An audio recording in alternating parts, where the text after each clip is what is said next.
है फ्रेंड्स, मैं रमेश सर आपके अपने YouTube channel the study for ambition में आपका बहुत बहुत स्वागत करता हूं।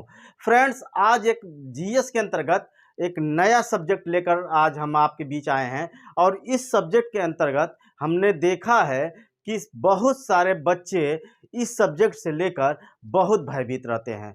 इस सब्जेक्ट से भयभीत होने का कारण ये नहीं है कि ये सब्जेक्ट बहुत टफ है, बल्कि ये है कि इसके प्रति जो भावना बनी हुई है, जो दृष्टिकोण बन चुका है, वो कहीं न कहीं डराता रहता है। तो फ्रेंड्स, आज हम अर्थशास्त्र या अर्थव्यवस्था इन दोनों के बारे में हम चर्चा करने आए हैं। तो सबसे पहले हम आपको बता दें कि अब तक की मैं देखा हूँ कि जितने भी प्रतियोगी परीक्षाएँ हुए हैं, उसमें जो है ये प्रश्न अर्थशास्त्र से न बनाकर अर्थव्यवस्था से बनाया जाता है। अर्थशास्त्र और अर्थव्यवस्था को अब आप सुनने के बाद ये कहेंगे, अब सर ये कौन सी बात कर दिए कि अर्थशास्त्र से प्रश्न नहीं बनता बल्कि अर्थव्यवस्था से बनता है। तो मैं कहूँगा बिल्कुल सही, क्योंकि अर्थशास्त्र सिर्फ और सिर्फ आपको एक अर्थशास्त्र वो अपना एक एरिया बताता है, लेकिन अर्थव्यवस्था वो पोर्शन है जहाँ से आपके हर प्रतियोगी परीक्षाओं में प्रश्न बनाता है। अब मैं ये कह दूं कि आपका टोटल जो है इस पर फोकस रहना चाहिए कि हमें कहाँ से पढ़ना है। कितना पढ़ने से बेहतर ये है कि क्या पढ़ूं, ये डिसाइड कीजिए और यही आपके लिए बेहतर होगा। तो सबसे महत्वपूर्ण बात ये कि प्रतियोगी परीक्षाओं में जो प्रश्न बनाते हैं वो ये कि आपके इकोनॉमी पोर्शन से, न कि इकोनॉमिक्स पोर्शन से। तो सबसे पहले आज जो है इकोनॉमी और इकोनॉमिक्स का आप लोगों को एक परिचय दूंगा, एक इंट्रोडक्शन दूंगा और ये बताने का प्रयत्न करूंगा कि अर्थशास्त्र क्या है और अर्थव्यवस्था क्या है। तो अर्थशास्त्र और अर्थव्यवस्था को जानने के बाद आप ये कन्फर्म हो जाएंगे कि आपको क्या पढ़ना है, न कि कितना पढ़ना है। तो सबसे पहले आज हम लोग जीएस के अंतर्गत एक महत्वपूर्ण विषय है जिसे हम अर्थशास्त्र और अर्थव्यवस्था दोनों बोलते हैं। तो सबसे पहले अर्थशास्त्र और अर्थव्यवस्था को हम लोग देखते हैं कि ये क्या होता है। तो आइए देखते हैं सबसे पहले अर्थशास्त्र को। अर्थशास्त्र को आप अच्छी तरह से जानते हैं कि इसे इकोनॉमिक्स बोलते हैं और अर्थव्यवस्था को हम लोग इकोनॉमी बोलते हैं। ये पहला अंतर है। अब यहाँ से देखते हैं कि अर्थशास्त्र क्या होता है।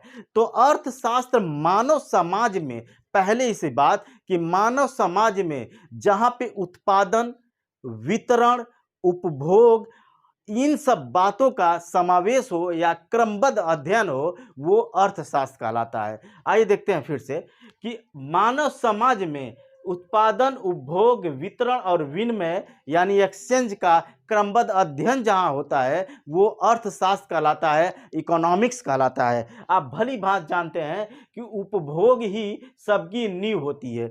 जहाँ पे उपभोग होगा वहीं पे उत्पादन के साधन भी ढूंढे जाएंगे, वहीं पे वितरण भी होगा और वहीं पे एक्सचेंज भी होगा, और इसका ही क्रमबद्ध अध्ययन आपको इकोनॉमिक्स बताता है और या अर्थशास्त्र बताता है। तो ये आपका महत्वपूर्ण ये परिभाषा है। इससे आप समझ गए होंगे कि अर्थशास्त्र किसे कहते हैं।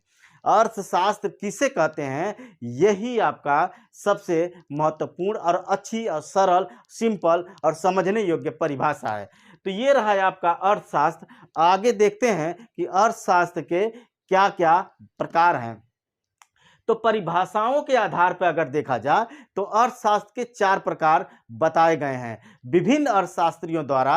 अर्थशास्त्र के जो 4 प्रकार बताए गए हैं उस 4 प्रकार में ही पता चल जाता है कि अर्थशास्त्र क्या है। तो सबसे पहले जो है ये अर्थ संबंधी यानी धन संबंधी जहां पे परिभाषा दी गई है या ये परिभाषा जिसके द्वारा दी गई है, ये जो है ये पहला एक इसका प्रकार बताता है कि धन संबंधी जहां पे परिभाषा है, ऐसी परिभाषा जहां पे धन से संबंधित उसके बारे में व्याख्या की गई हो, तो वो जो है आपका इस धन संबंधी परिभाषा होती है। और इसे जो है आपके बहुत कहा जाता है कि अर्थशास्त्र के जो जनक है ना, या एडम स्मिथ महोदय, उनके द्वारा ये परिभाषा दी गई है। यानी धन संबंधी जो परिभाषा है महोदय एडम स्मिथ द्वारा दी गई है और ये पहली है दूसरी देखते हैं विकास संबंधी परिभाषा, यानी डेवलपमेंट से संबंधित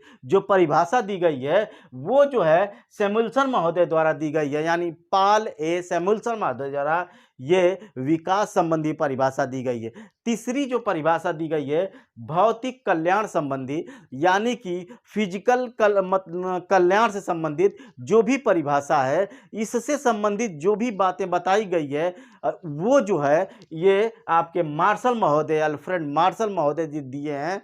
यानी कि अगर ये आपका भौतिक कल्याण से संबंधित जो परिभाषा अर्थशास्त्र में दी गई है वो अल्फ्रेड मार्शल महोदय ने कहा दिया है। और चौथी और लास्ट जो परिभाषा दी गई है, यानी अर्थशास्त्र की परिभाषाओं के ये प्रकार हैं, यानी कि पहले इसे देख लीजिए कि सीमितता संबंधी परिभाषा, जहां लिमिटेशन से संबंधित परिभाषा दी गई है वो परिभाषा लियोनेल रॉबिन्सन द्वारा दी गई है। रॉबिन्सन महोदय द्वारा जो है लिमिटेशन से संबंधित, अर्थशास्त्र में लिमिटेशन से संबंधित, सीमित से संबंधित और सीमा से संबंधित वो जो होती है, या ये कह लिया मर्यादा से संबंधित, यानी मर्यादा का मतलब सीमा से संबंधित, ये जो जितनी भी चीज़ें दी गई हैं चारों, ये आपका अर्थशास्त्र के परिभाषा के आधार पर इसके जो भाग दिए हैं या प्रकार दिए गए हैं। यानी कि इसे 4 प्रकार में,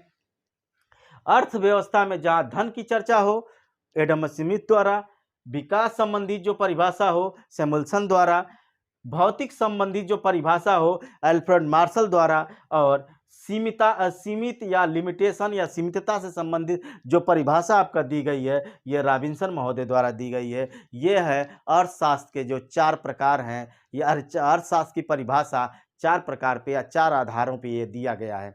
अब आप इसे बेहतर तरीके से समझ गए होंगे कि वास्तव में अर्थशास्त्र को कितने भागों में बांटा गया है परिभाषा के आधार पे। तो आज इसे 4 भागों में बांटा गया है, धन से, भौतिक से आपका, और सीमितता से और विकास से। यानी कि अगर हम इसे धन बोल दें, डेवलपमेंट बोल दें, फिजिकल बोल दें और लिमिटेशन बोल दें, तो ये आप जान गए कि इसे 4 भागों में इसे डिवाइड किया गया है और 4 भागों में इसे बताया गया। यानी कि अर्थशास्त्र की जो नींव है वो धन पे सीमित है, धन पे, उत्पादन पे। आप भली बात जान गए हैं कि ये इसका यही एक जो है नींव है, उत्पादन, उपभोग, वितरण और विनिमय, यही ये जो इसका आधार है। तो ये रहा है आपका महत्वपूर्ण ये पॉइंट, इसीलिए इस पे थोड़ा मैं रुक के और भी चर्चा किया हूँ।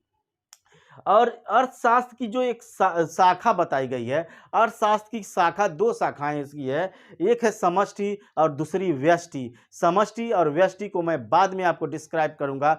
बस ये चीज़ मैं इतना इसलिए दिया हूँ कि ये आप जान लीजिए कि अर्थशास्त्र किसे कहते हैं और अर्थशास्त्र की जो प्रसार है वो कहाँ कहाँ तक है। तो समष्टि और व्यष्टि को मैं बाद में बताऊंगा। अब आगे चलते हैं, जिस पे आपके आप प्रश्न बनते हैं, और या ये कहूँ कि जिस पर आपको अधिकतम ध्यान देने की बात है, वो है आपका अर्थव्यवस्था यानी इकोनॉमी पोर्शन। और इसी इकोनॉमी पोर्शन को आपको ढंग से देखना है।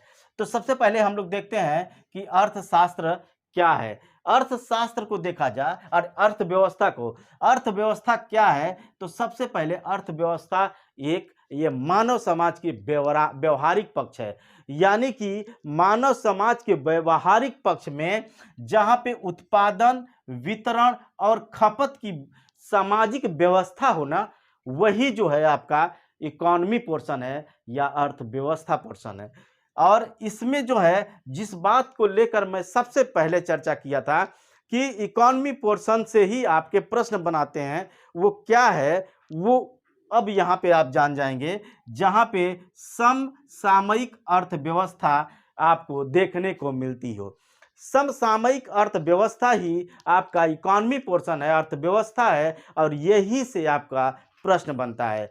यानी कि अगर मैं ये कह दूं कि अगर आपको इकोनॉमी का पेपर अच्छी तरह से करना है तो आप सीधे सीधे इस पोर्शन पे फोकस करेंगे। यानी कि अगर आपको अर्थव्यवस्था पे फोकस करना होगा तभी जो है आप इस पोर्शन को यानी इस सब्जेक्ट को आप बेहतर रूप से कर सकते हैं। तो ये रहा है आपका अर्थव्यवस्था से संबंधित परिभाषा, एक हल्की सी झलक।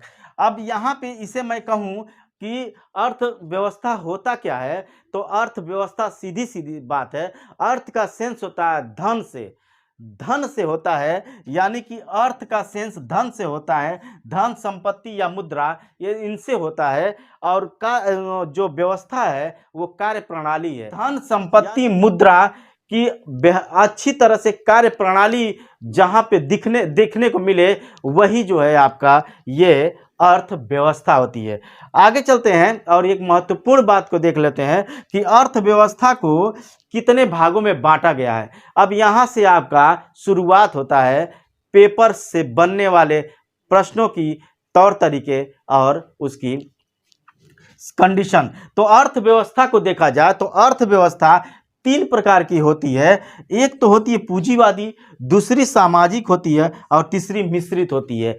यानी कि पूंजीवादी अर्थव्यवस्था, सामाजिक अर्थव्यवस्था और मिश्रित अर्थव्यवस्था ही आपकी अर्थव्यवस्था की ये प्रकार है। तो पूंजीवादी अर्थव्यवस्था आप सीधे सीधे जानिए, जहाँ पे मैं सबसे पहले बताया था कि अर्थशास्त्र के जो जनक हैं एडम स्मिथ महोदय, ये एडम स्मिथ जो जहाँ धन की बात किए हैं, वहीं ये जो है पूंजीवादी अर्थव्यवस्था आपको देखने को मिलती है। यानी कि अर्थव्यवस्था में पूंजीवादी जो अर्थव्यवस्था है, एडम स्मिथ महोदय ने जो है अपनी एक पुस्तक की रचना की थी, द वेल्थ ऑफ नेशन। ये था 1776 में वेल्थ ऑफ नेशन जो पुस्तक की रचना की, इसी के द्वारा जो है फादर ऑफ इन्हें जो है अर्थ इकोनॉमिक्स को कहा जाता है, यानी अर्थव्यवस्था का जनक इनको कहा जाता है या अर्थशास्त्र का जनक कहा जाता है।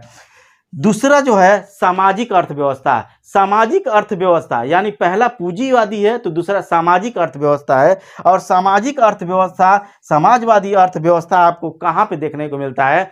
1917 में बोल्शेविक क्रांति जब हुई थी, उस बोल्शेविक क्रांति में ही सामाजिक अर्थव्यवस्था की नींव पड़ती है या सामाजिक अर्थव्यवस्था देखने को मिलता है। ये रहा है आपका अर्थव्यवस्था का सामाजिक अर्थव्यवस्था। और तीसरी जो है मिश्रित अर्थव्यवस्था है, जो जिसके जो है सबसे ज़्यादा अगर उदाहरण देखने को मिलता है तो हमारे भारत में देखने को मिलता है। यानी मिश्रित अर्थव्यवस्था जो देखने को मिला, सबसे पहले जहां इसको शुरुआत मिली वो दो ऐसे जगह थे। एक तो पहला ये कि 1929 में महान मंदी का एक दौर था। उस महान मंदी के दौर में 1929 में वहां पे देखने को मिला था मिश्रित अर्थव्यवस्था। और दूसरा केन्स महोदय के द्वारा जॉन मेनार्ड केन्स के विचारों में जो है इस मिश्रित अर्थव्यवस्था की आपको झलक मिली थी। तो मिश्रित अर्थव्यवस्था, सामाजिक अर्थव्यवस्था और पूंजीवादी अर्थव्यवस्था कहाँ कहाँ देखने को मिली, कब प्रारंभ हुआ और क्या है, ये आपको अब तक मैं बता दिया हूँ। और यहाँ से आपका अर्थशास्त्र के प्रश्नों की बनने का जो दौर है या जहाँ से अर्थशास्त्र के प्रश्न बनते हैं, अब मैं उस पर चर्चा करूँगा। ये जो है आपका एक हल्का सा छोटा सा अर्थशास्त्र और अर्थव्यवस्था की एक इंट्रोडक्शन दिया या एक परिचय दिया हूँ। और इसे जो है आप देखने के बाद समझ गए होंगे कि ये अर्थव्यवस्था और अर्थशास्त्र क्या होता है और हमें क्या पढ़ना चाहिए। आप लोग इसको अच्छे तरह से देखिएगा, लाइक शेयर सब्सक्राइब करने से मत चूकिएगा। इसके लिए जो है आपको कुछ नहीं करना है, हल्का सा आपको प्रेस करना है। यही आपका बहुत बड़ा योगदान रहेगा मेरे लिए। बहुत बहुत